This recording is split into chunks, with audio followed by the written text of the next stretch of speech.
এটা হচ্ছে ইন্ডিয়ার সেই রহস্যজনক কেস যেটা সলভ এখনো পর্যন্ত হয়নি। সাল 1995, ইন্ডিয়ার নয়ডা শহরে জন্মগ্রহণ করে আরুষি। এর বাবার নাম রাজেশ, মায়ের নাম নূপুর ছিল। এরা দুজনেই পেশায় ডেন্টিস্ট ছিল, যার জন্য বেশিরভাগ সময় এরা কাজে ব্যস্ত থাকতো। এরই মধ্যে কিছুদিন পর আরুষির 14 বার্থডে আসে, যার জন্য এর প্যারেন্টস একে ক্যামেরা গিফট করে। কিন্তু ঠিক ওই রাতেই আরুষিকে কেউ খুন করে দেয়। আর এ ব্যাপারটা পরের দিন সকালে যখন কাজের মাসে আসে তার চিৎকারে জানতে পারে।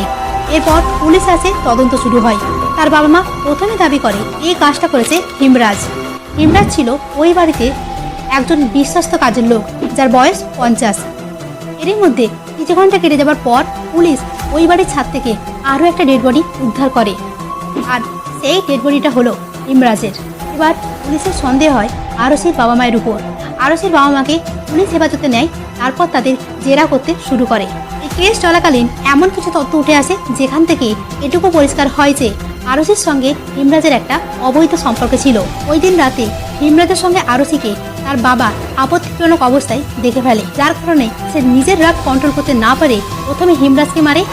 হিমরাজকে আরুষি বাঁচাতে যেয়ে লাঠির আঘাতে সেও মারা যায়। কিন্তু সবচেয়ে রহস্যজনক ব্যাপার হচ্ছে এর একটাও প্রমাণ পাওয়া যায়নি, সবই পুলিশের অনুমান, যার রহস্য এখনো লুকিয়ে রয়েছে।